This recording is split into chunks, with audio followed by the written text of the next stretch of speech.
world was totally literary and of storytelling. I've said a couple times that, my brother and I knew no business people growing up. We only knew writers, poets, painters, screenwriters, directors. We knew a couple of doctors and people who worked in advertising who were artists making their making their living on advertising, including my father on and off. So yeah, I mean, talk about books. And my father would normally regularly ask us, what are you reading? He had this ongoing list of the greatest books in the world, that included his favorites, which were anything from Oedipus Rex to Bram Stoker's Dracula. There's just an ongoing list, and he would often say things like, you have to read the Bible and you have to read Don Quixote because everything is in them.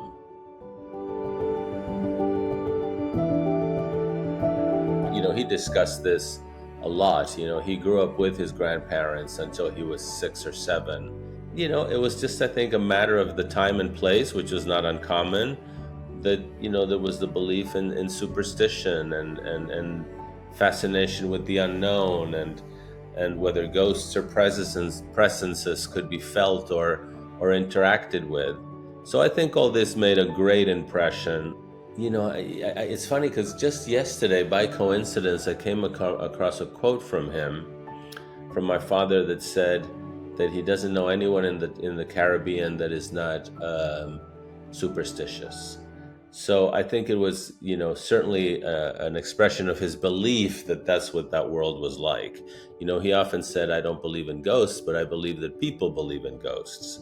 There's something he told me, and I recounted in the memoir I wrote about him and my mother. He must have been 6 when he was standing outside his grandparents' front home, and 2 men went by carrying the body of someone who had been beheaded in a fight, and he was followed by his wife, who was holding a child in one hand and the man's head in the other.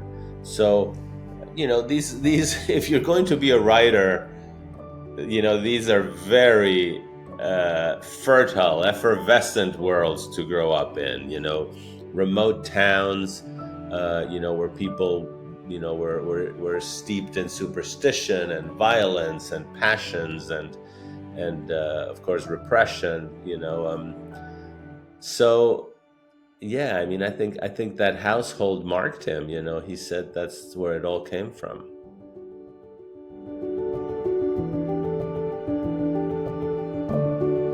I read, in preparation for our conversation, I read the first 3 chapters, 2 or 3 chapters of 100 Years of Solitude, which I'd read in my teens, my 20s, and my 30s, but I haven't read it in 30 years.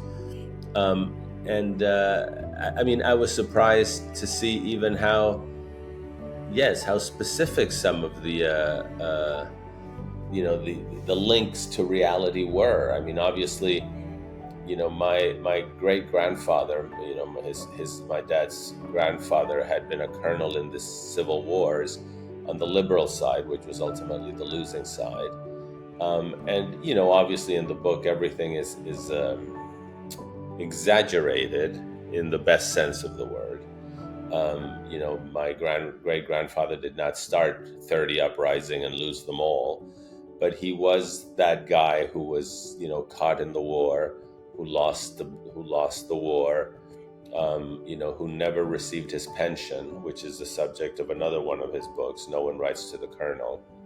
There's also the story of one of the boys, the first Jose Arcadio, who has an affair with the woman who is the housekeeper, who cleans at the house of the Buendias, a woman by Pilar Ternera. And when he was in his teens, he had a secret affair with her, and she became pregnant.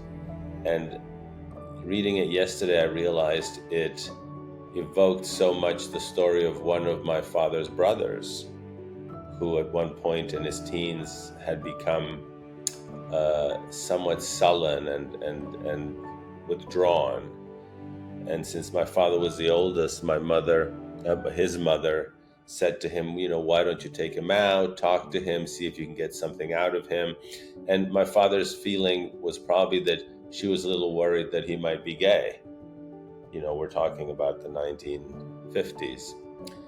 And he took him out and finally got the truth out of him. He had been having the affair with the housekeeper, and she was pregnant. So, there's just so much stuff in real life that has been woven into 100 Years of Solitude.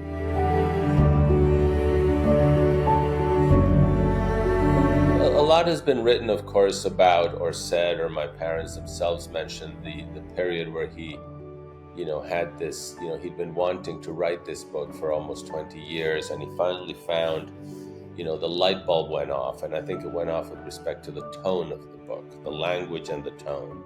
And so he locked himself up for a year and a half, and just worked feverishly. But I was 6, 7, and you don't know these things, and you certainly don't know that your father is writing anything, important or major. I'm sure he wasn't even sure if he was writing anything important or major. He just knew he was extremely compelled to write it. But even before then, my father wrote on other things and wrote journalism and worked on screenplays and on advertising. So we were used to him just, working in an office that he had there on the first floor of the house in Mexico City. He was, he always worked at home, so he was always more available than I would say the average father who worked outside the house. And also when he was writing, he only worked in the mornings. His schedule was usually from 9 to 2:30.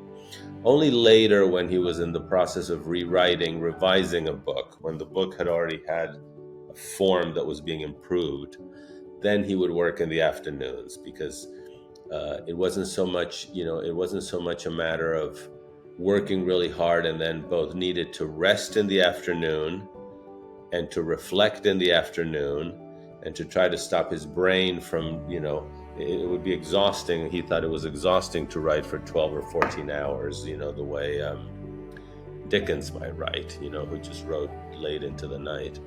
So he was very disciplined about working and about stopping.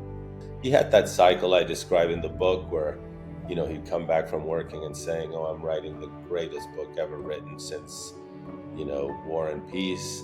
And then during the afternoon, that enthusiasm would wane. And by the time he'd wake up the next morning, he was unsure about whether the book will live or die. And then he'd come back again and he'd say, this is going to be the greatest book since the Brothers Karamazov.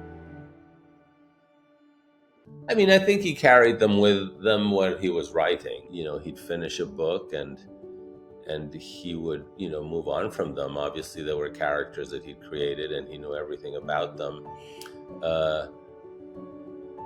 And I think Coronel Aureliano Buendia had lived in certain forms before. He'd certainly been, a version of him had been the man in No One Writes to the Colonel.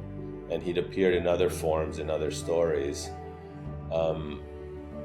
But I think here, he had fully developed him from birth, basically, and eventually until his death. So I think he knew that, that character that he had been either living with when he was a child with his grandfather or dreaming of writing about, finally he was 40 and he'd written it and the character had died. So I think that meant a lot to him, hence that memory that, he went up and told my mom, I've just killed the colonel, and they both felt it like someone had died. Colombia is a complicated country. Most countries are, but obviously it had its, a long history of civil wars. So it is a country with a tradition of violence that can be stunning. Obviously, like any country, there's a lot of violence, and then there's a lot of people in the country trying to get out from under that tradition. So my father went from writing about it to writing about it as a journalist to caring about it, and then with his fame and fortune, with trying to participate in the process of moving Colombia forward. founded or bought a couple of magazines. I mean, with partners, obviously. He had a news program on television. He was constantly involved in helping whatever process he could, especially behind the scenes, because he was someone that was trusted by many sides, despite being an avowed leftist. Even centrists and conservative people knew that he could be counted on to intercede or to run an errand. So he never gave up on Colombia. I mean, on the one hand, he was very pleased. He was not above being impressed by that kind of a review appearing in a newspaper that he admired greatly. I think it might have been in the New York Times. His love of American literature and of journalism, which was, new journalism was practically invented in the US. So he had a great respect for that. So he wasn't above being flattered by such a concept. But I think he also knew, and said it many times, that we will know if 100 Years of Solitude is a masterpiece or not in a few hundred years. My father, for all intents and purposes, never received a negative review. Never had an editor. Some friends would give him some feedback. There was someone at the agency, at the Carmen Balcells agency, who, there were readers there who would comment. But there was not this process that is very American and perhaps British, where the editor is constantly giving you notes and you're doing, sometimes extensive revisions. But no, he would work and work and work on a book. I mean, the 100 Years of book that you read, 100 Years of Solitude that you read, is the one he mailed to the publishing house. It's a phenomenal story of someone who came from, an incredibly humble origins in a town very far away and with very limited contact with the world, that would develop, even in his 20s, when he was already a sharp-witted and outstanding young journalist, where that came from, that enormous talent. Mystery.